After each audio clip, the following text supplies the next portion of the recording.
What's going on, everyone? My name is Under the Radar. Welcome back to the P4G. I'm going to start off by saying I'm kind of sort of frustrated because this is the 7th time that I have recorded this. I recorded it live, my mic messed up. I post-commed it, and it has happened everything from my mic continuously messing up, the in-game audio not recording, me forgetting to put on battles, like the battle scene stuff, me forgetting to do a whole bunch of other stuff. I've gone to export it, and I forgot to put in the deathlight. This is like the 7th time I've recorded this game, so I'm a little bit frustrated at that. However, this game was amazing. This is week 9. We are playing Leo and the Durham Druddigons. His team is very threatening. First thing to notice, he did not bring Victini, which I was a little surprised about. He also did bring both Jellicent plus Garchomp. This instantly tells me that he is Scarf Garchomp plus physically defensive Jellicent. Instantly, right off the bat, don't even have to worry about it. If you do not watch my team builder, I am bringing a lead Electros, physically defensive with Assault Vest. It is my lead because it pressures every single one of his rockers.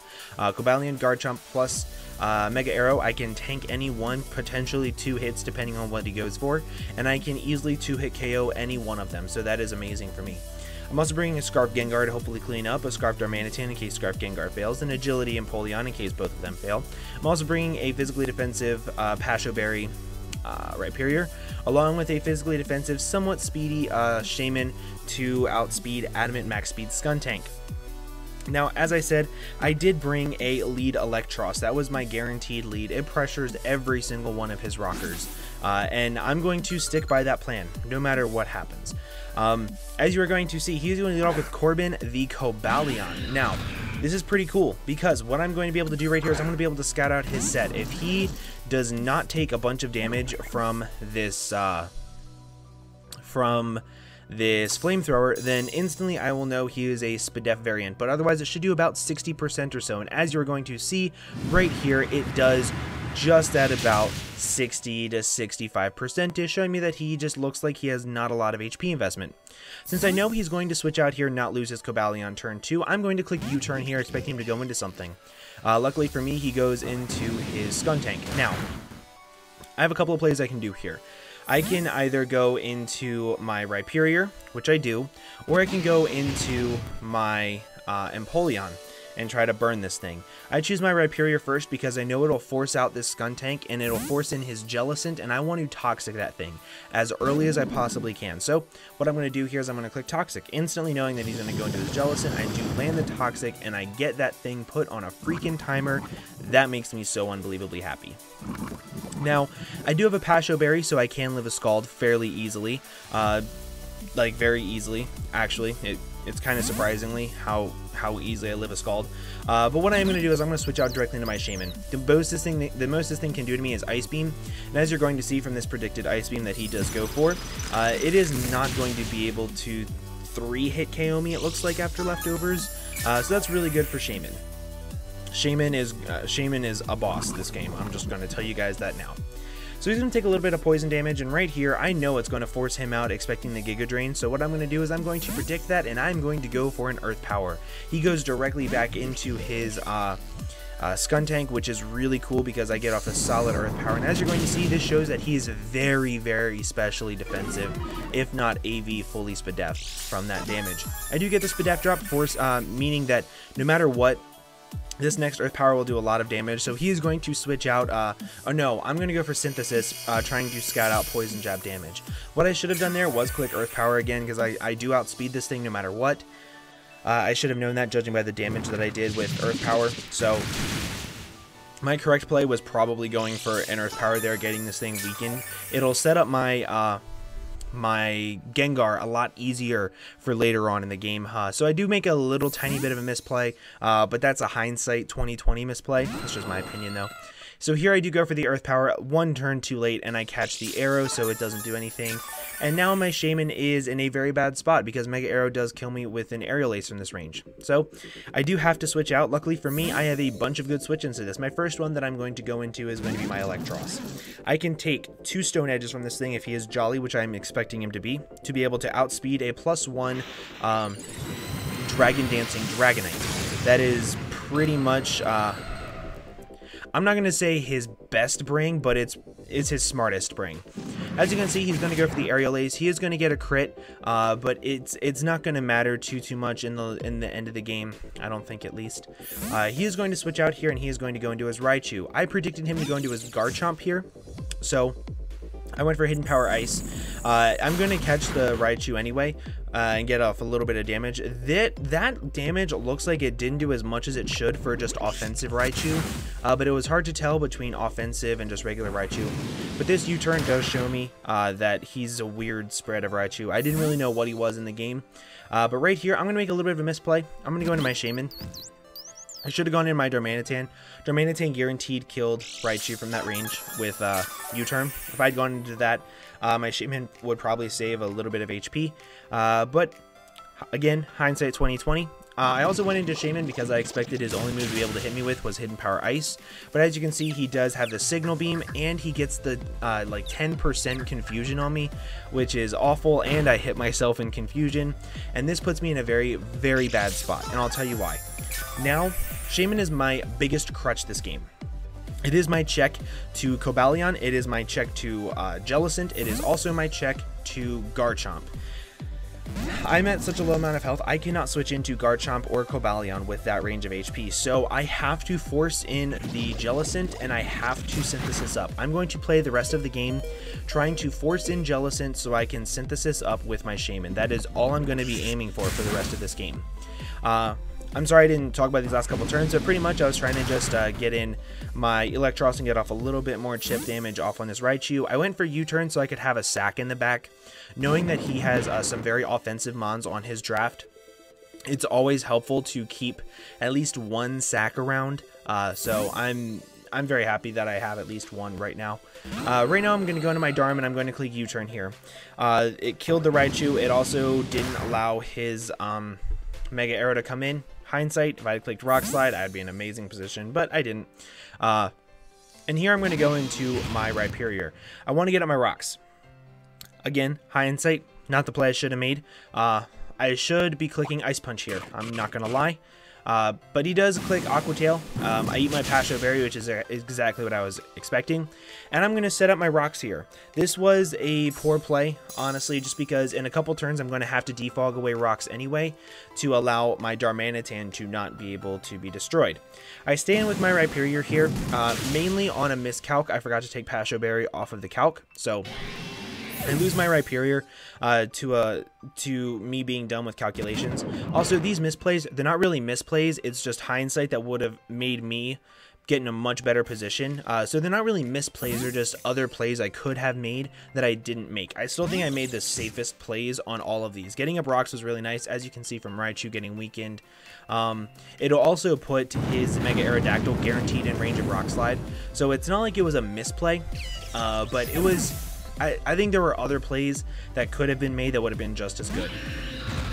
Here he's going to go into his Cobalion, and this is where having my sack of Electros in the back is very, very nice, because what I'm able to do is I'm able to go into it and I'm able to just sack it off to Stealth Rocks, and then I'm able to send in pretty much anything I want against this thing. I could send in Gengar or Darm or anything really and be able to do a lot of damage. I'm going to decide to go into my Gengar actually, because I'm expecting him to switch out here into Skuntank, and I'm going to click Hypnosis and put that thing to sleep so I can hopefully set up with my Empoleon, force in Jellicent, and then get out. But as you see, I do miss the first Hypnosis. He goes for Iron Head and does a lot of damage. This is why I say I'm going to have to defog away Rocks later. If I do not defog away Rocks, Gengar only has 2 more switch-ins. Well, technically 1 more switch-in to Rocks and then it dies on the second. I do click Hypnosis again and I do land it, so that's pretty cool. However, I do have to defog away Rocks now since I did take that Iron Head damage, so that's why I can see why I shouldn't have Stealth Rocked, but as you can see there, he did click Pursuit. That's why it went off before I switched out. But here I'm going to go directly into my Empoleon, and this is what I was talking about before. This is the situation I wanted to be in, to where I can agility up with my Empoleon. I can weaken down Skuntank for Gengar late game. All I need is a little bit more chip damage off on it, potentially a burn. and I can beat it. But what I am going to do is I'm going to click agility. If this Skuntank has nothing to hit me with, if it has nothing and I set up 2 agilities, I could potentially win this game right here. His Jellicent is toxic. It can't do much to me. It's revealed to have Ice Beam. I also believe it only has Scald, Recover, and then some other move that I'm not quite sure of yet. Maybe Shadow Ball, maybe. But as you can see, he does have Crunch, so it is going to be harder for me to win with my Empoleon right here. So, here, now that I am at +4 speed, I do outspeed his entire team. So what I'm going to aim to do is I'm going to aim to Scald Burn him. If I can Scald Burn him, this will just make my life so much easier, but I don't burn, and he gets the defense drop with Crunch, so that's pretty poor on my end. However, I still have another chance to burn him. If I can burn him right here, I will beat his Jellicent 1v1 from the range of health that I am at, and I will win with my Empoleon, believe it or not. But I don't get the burn, and he's going to go for a Crunch and put me at a very low amount of HP, which is very, very less than ideal. It does suck, because now I guarantee can't take on the Jellicent. However, my backup plan was, again, synthesizing up with my Shaman and potentially winning with that by trying to wear out his offensive mons like Cobalion and Garchomp. So right here, as I said, it does force in his Jellicent. If he went into anything else, I killed it with Scald. If he went into an Arrow, I killed with Scald. Cobalion, I killed with Scald. And Garchomp, I killed with Ice Beam. So as I said before, I do have to defog away my rocks to potentially be able to win with Gengar late game, along with Darmanitan. So it's upsetting that not really much took damage from rocks on his end. Just Raichu and Skuntank took rocks damage, so that kind of sort of sucks, but I still think I made the right play by getting them up because of like Scald Burn chances, things like that. I think I did make the correct play by getting them up. But I don't know, man. I don't know. I feel pretty good about getting up the rocks. I still stand by saying that was the best play, but as you can see, he's not getting Scald Burns either, so that's really, really good for me. Because now this thing is just getting weakened to the point to where it's going to be in range of a bunch of hits like Darmanitan's Rock Slide here pretty soon. Now here I'm going to make a pretty aggressive play, expecting him to go for Scald again and not Ice Beam, because Ice Beam did not kill me. I'm going to go into my Shaman and have another sack in the back for Mega Arrow. If he had clicked Ice Beam there, it would have been very hard for me to win. And again, he does not get the burn. So now I have my Shaman in against the Jellicent just like I wanted to, and I can easily synthesis up right here. If he goes into his Mega Arrow from this range, I will be out of range from an Aerial Ace after leftovers, which is pretty cool, and it'll do a good amount of HP. But I think the safest play is once I synthesis up to just sack off my Empoleon, because then I can go into my Darm and put this thing in range of another Scarfed hit from my Gengar and potentially set it up for late game, more so than risking losing my Shaman and losing the entire game because of it. So, as I said, what I am going to do is I'm just going to switch out here, and I'm just going to go directly into my Empoleon. It did what it had to do. It forced in the Jellicent this game, so I'm very happy with the set that I brought. It's unfortunate that it didn't get a Scald Burn. If it did, it could have potentially won the game for me, which is pretty cool.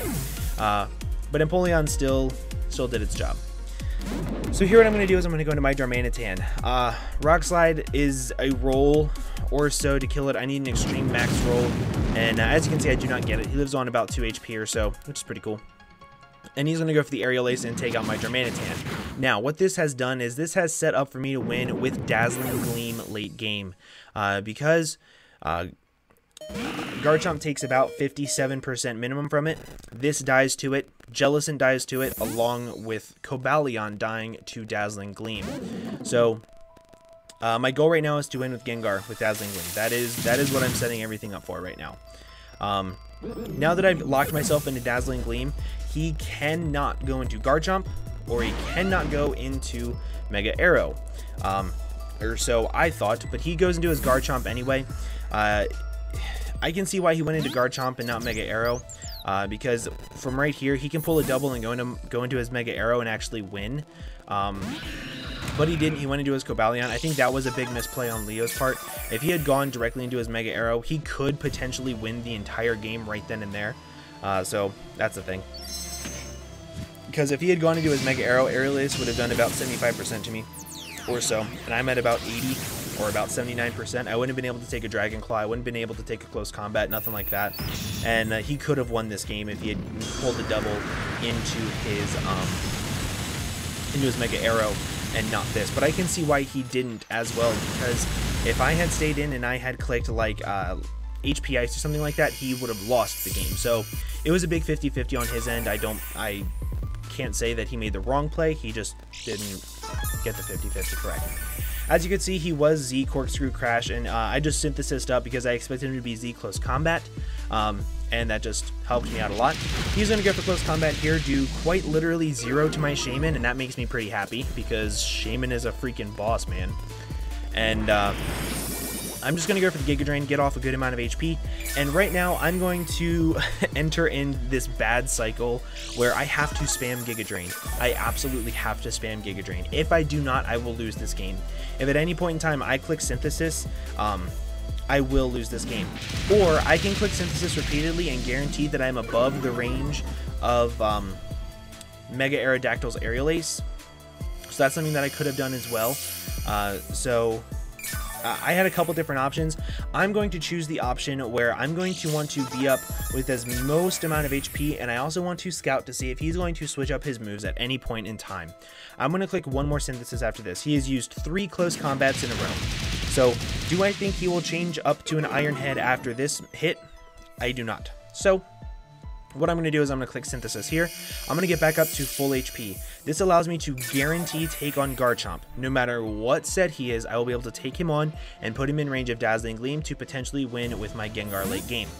So right here I'm going to go back into said Gengar, expecting close combat. He went for 3 of them. I did not expect him to go for Iron Head. It didn't do hardly anything to Shaman. And right now I just get to click Dazzling Gleam and pick up a kill. This is where it forces him to go into Garchomp. If he goes into his Mega Arrow right here, he will not win this game because I can click Dazzling Gleam, kill it, I can click Dazzling Gleam on this, and then just beat it with Shaman. So since he went into his Garchomp, I'm going to go into my Shaman. If he pulled a switch into his Mega Arrow right here, it would have been a roll for him to win with Dragon Claw. As you can see, it did a good amount of HP. It did about 60 HP, while Aerial Ace did about 140 or so. So it would have been a roll. But it definitely could have been in his favor if he pulled the double.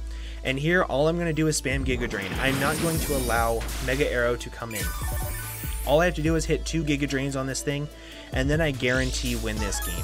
Once I hit 2 Giga Drains on him, that instantly puts him in range of Dazzling Gleam from my Mega Gengar. Holy shit, no. That instantly puts him in range of Dazzling Gleam from my Gengar, and then I can click Dazzling Gleam against Mega Arrow and beat it that way. So now I win this game. Guaranteed I win this game. It's just a matter of whether I win it 1-0 or I win it 2-0.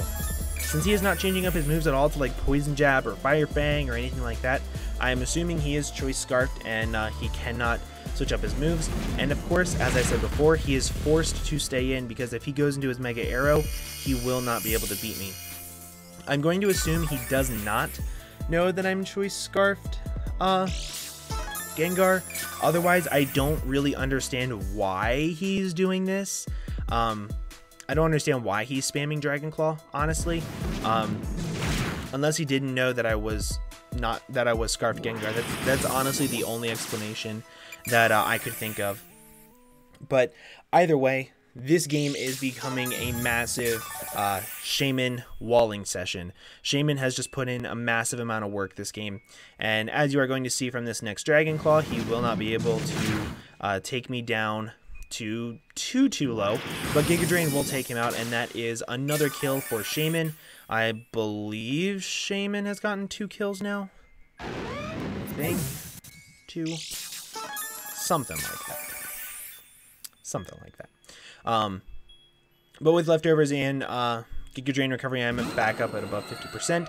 However, that is still in range of Mega Aerodactyl's Aerial Ace. And I do lose my Shaman here, which is very disappointing because I think Shaman put in a massive amount of work. I have fallen in love with Shaman after this game. I really, really have. But I still win this game because I instantly get to go into my Gengar and I get to click Shadow Ball and win. The only thing that would stop me from winning is if I didn't EV my Gengar properly, which I did. So that's good for me. But That was a fantastic game. It was 52 minutes long in the live recording. So many back and forth things. All of the plays that I told you guys here where I think I messed up, I was literally sitting in my live comp being like, oh my god, I messed up. I messed up. There were so many times where I went down to like 15 seconds trying to decide on a 50-50, like if I should get up rocks or if I should click ice punch. So it was a very, very intense game, and it was a game, it was the kind of game that it reminded me why I play this game on YouTube. It reminded me why I love this game. So I want to give a massive shout out to Leo. Thank you very, very much for the game, my friend. I had a blast. If you guys did enjoy, make sure to leave a like down below. Also, make sure to go over to Leo's channel, give him some love for me. I would greatly appreciate it. But yeah, I'm going to go and get on out of here. Oh, if you guys are looking forward to next week, we are playing the Paris Polytoads and Sycomore. He is kind of sort of my rival in this league, aside from John, in my opinion. I played Sycomore twice last season. I beat him twice last season. So I'm very excited for this game. I'm very, very excited for this game, and I hope you guys are too. But with that, guys, I'm going to go ahead and get on out of here. Thank you all again so much for watching, and I will see you all in the next video. Bye-bye.